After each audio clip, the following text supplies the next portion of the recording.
little bit of room where you're standing. That's the beautiful thing of Tai Chi. You don't need a lot of equipment. What you really need, you need yourself. Isn't that great? Do you need anything else from that? No. And so I'm going to show you a few exercises that we used to present to people who are first starting out. And I challenge all of you to deny that when you leave here today, you're probably going to feel a lot better. The first thing that we're going to do is we're going to start to swing our arms a little bit. As I talk here, then we can make this more productive. And when you swing your arms, try to relax your arms. Try to let your arms be totally relaxed, and it's just a full swing. They actually do this exercise in the hospitals in China. This is one of the biggest exercises you do. And you just do what you can do. So, great. Doing one arm a little bit, that's fantastic. That's all we ask. Everybody can do this. Now, one of the things we can add to this is you can bend your knees to get a little more of a swing, a little bounce. And as you bounce up, you're going to exhale, inhale, exhale, inhale, exhale, inhale. And then if you want to take it to the next level, some of you people can rock on your heels and the ball of your feet. You come up on the ball of your feet, you come back on the heels. So come up on the toes and the ball, and come back on the heels. Exhale, inhale, exhale, inhale, exhale, inhale. We only got 8 more minutes of this. And now, just a little bit more, but in your mind, try to relax your arms so you're not using muscles to push your arms up or swing them back. It's just the energy and movement. Exhale, inhale, exhale, inhale, exhale, inhale, and stop. Okay, you can put your hands on your hips if you wish, or you can put them to your side. It doesn't matter, whatever more relaxing. And tuck your pelvis in so that you're basically sitting on your tailbone. Straighten your lower back out. And then without work, let your head drop to the ground, to the floor. Gently roll it and look to your left, and a little bit behind you. Then as you exhale, we're going to come down to the center. Breathe in as you turn to your right. Look up behind you. Exhale, come back down, looking to the floor, rolling, coming back up to the left, looking behind you gently. Exhale, come down. Inhale. Exhale. Inhale. Exhale. Inhale, and just do what feels comfortable. You feel maybe a little stretching in the neck and some of the muscle, the neck muscles that are helping support the head. And then let's do one more in each direction. Exhale. Inhale. Exhale. Inhale. Very good. Now, again, try to remember to keep the small of your back nice and straight. Your feet are flat on the floor. Just bring your arms up and back down. Arms up. And if you can get a little body motion in here, breathe in and out. Breathe in and out. In, out. Exhale, inhale.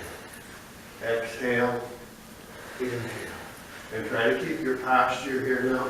Just keep your posture so you're going straight up and straight down.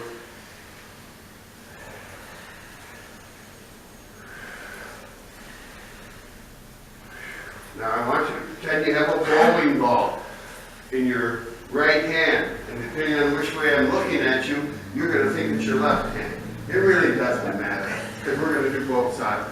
Grab that bowling ball, and breathe in, take that bowling ball and rotate. Breathe in, come up, take the bowling ball in the other direction, rotate. One hand goes behind you as the other one goes forward. Reach up, reach out. Reach up, reach out, reach up, and out. In and out. We're going to inhale, exhale. Inhale, exhale. Inhale, exhale. Inhale. And if you're not getting it quite as much as you like, that's okay. In fact, you're doing so much better than you could ever imagine just by doing this. And last one.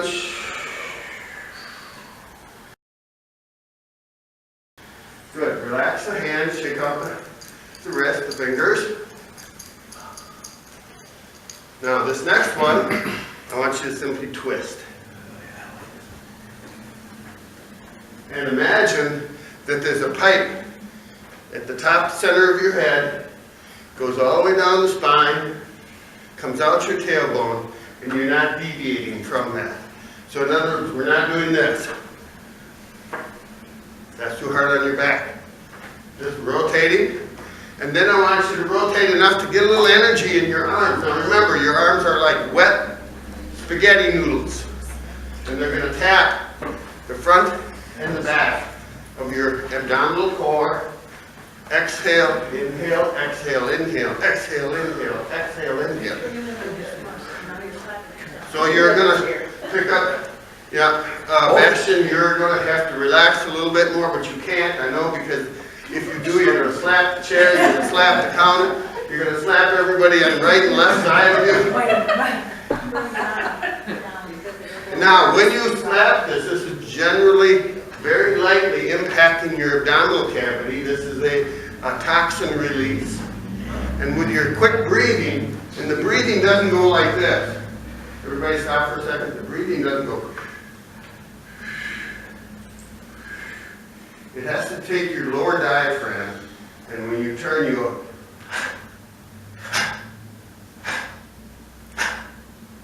And at the same time, you're tapping both front and back.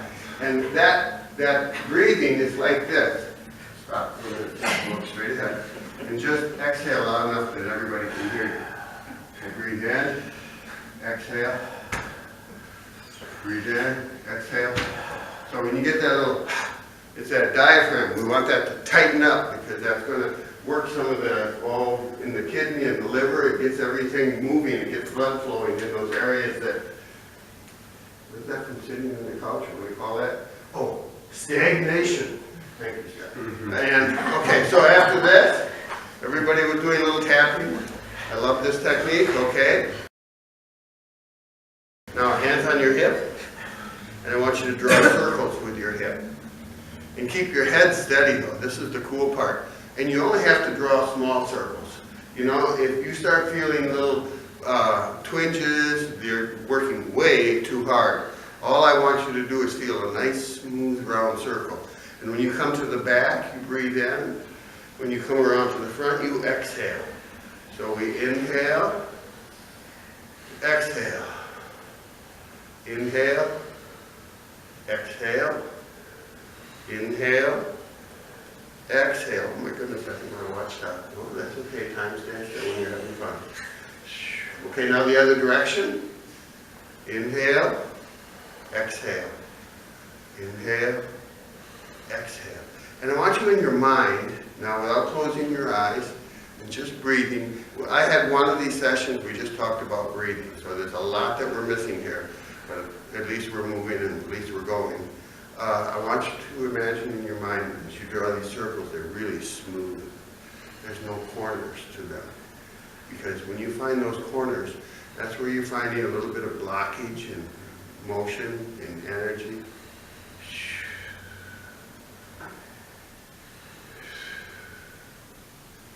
Good. Now relax. Shake it out again. Okay. Now this next one, I want you to imagine that you're holding a beach ball. And you got to hold it underneath so it doesn't fall out. You got to hold it in the front against your chest. And I don't care which way you turn. I'm going to turn to my right. But as I turn to my right, I'm going to pick up the toes on my right foot. I'm going to keep my chin up. Keep your chin up and now exhale and drop to the floor, holding on to that beach ball. But you move forward. You're going to feel a stretch. Scott, you're going straight down. I want you to put your chin on your knee. Now, naturally you won't be able to, but imagine trying to hold this for as that rear hamstring.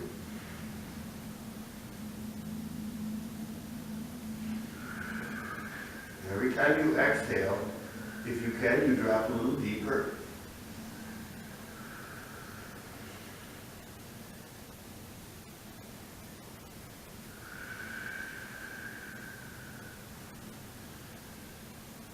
And then as we breathe in, we're going to rise up. The foot comes down and turns, and just pass it over to the other side. And then chin up. We're going to make sure you keep your chin up. That locks out the spine. Exhale and sink to your knee. You're leaning forward on this one. Your lower spine stays nice and straight. You're dropping back. Your butt is actually going behind you a little bit. So the actual center of the weight is on that rear leg, the one that's bending. The rear leg now is going to be switched to the other side. And imagine you got a nice little round ball on that foot. It rotates around. It's lower the heel. You're working the calf muscle. Working all of the muscles in the lower leg. Other direction.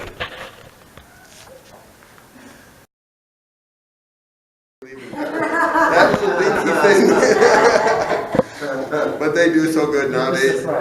Yeah, I know. They do a very good job. Okay, now relax. Shake it out. There's other exercises, many other exercises, but the last one that I want to present here today is probably the best. Legs about shoulders width apart. Tuck your hips again so you're sitting on your tailbone. Take both hands, sink. Now bring the fingertips not together but pointing towards each other as though you're holding on to a basketball. And rise up. Breathe in. Turn your hands over and push straight forward as you sink with your knees. Bring your hands toward you. Breathe in. As you rise up, exhale, push. Breathe in. Now this time push out to the sides. Breathe in. Push out to the sides.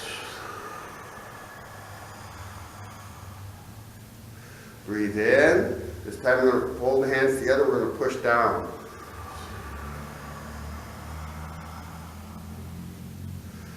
Rise up. Push down.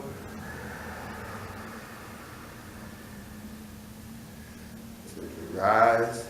And one more time pushing forward. And you look straight ahead, and you look over your fingers as though you look through them.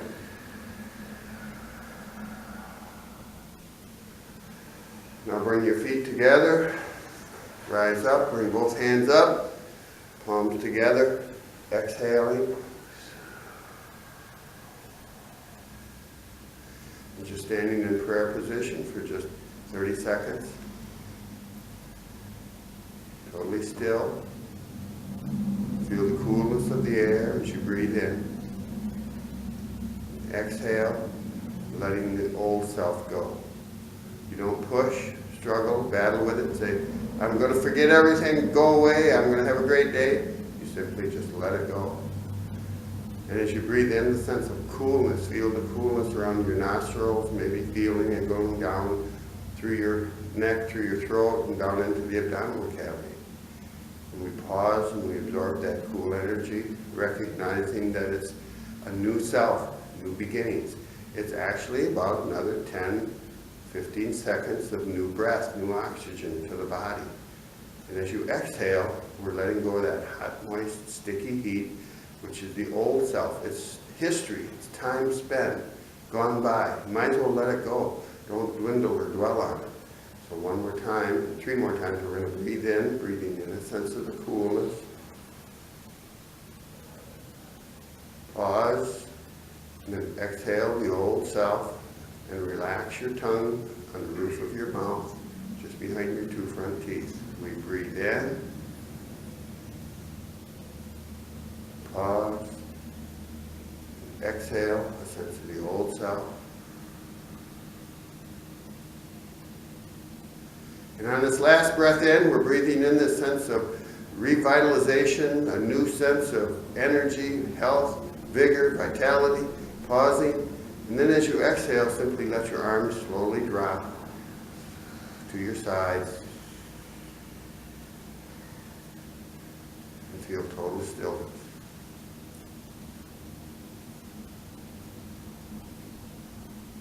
Let the body be still and let the mind become quiet.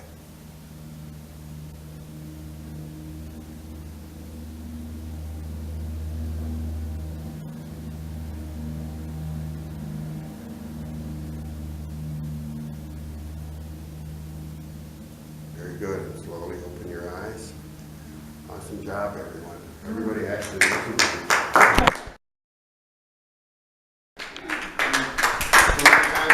Teaching kids, and they listen to about a tenth of what you say.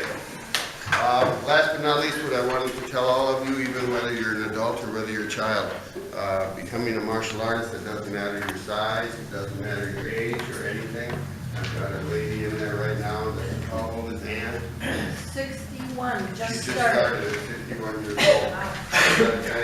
In karate, not in Tai In Chi. karate. It's the job of everyone that's in that class to change this 61-year-old's perspective on staying strong, staying with a good attitude, and being a productive member of our society. And this is what we ask of all our martial arts students, is that you are a member of the whole. It's not all about you individually. You help everyone that's in the class become a better person. And that way you'll get paid back. And how many of you have heard this before? Whatever you put out there, you get back tenfold. Be careful of that, because I believe it's true. Thank you.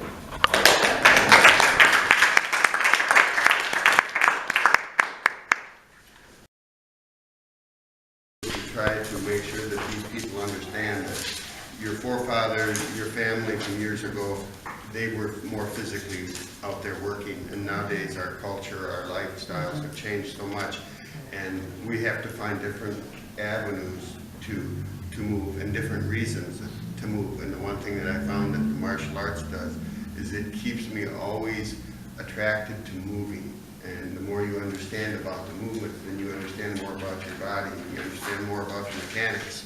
And in that respect, I think that we've done a personal job, not a perfect job, but a good job in maintaining that family aspect where the family can now realize that they have to do something together.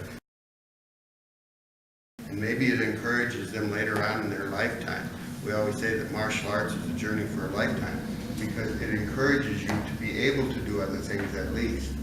You don't have to necessarily keep martial arts in your life forever and ever, but you will find that, well, like I'm sure that Jody will find out with her kids, that later on when they get older, maybe they'll get to be your age, they're going to fall back into it. Or they'll do other things that are associated with it, or like the never give up attitude that I know Victor has. He's shown that many, many times, and so it affects everybody differently, but I will tell you, it'll change your life because that's our job. It's Joe.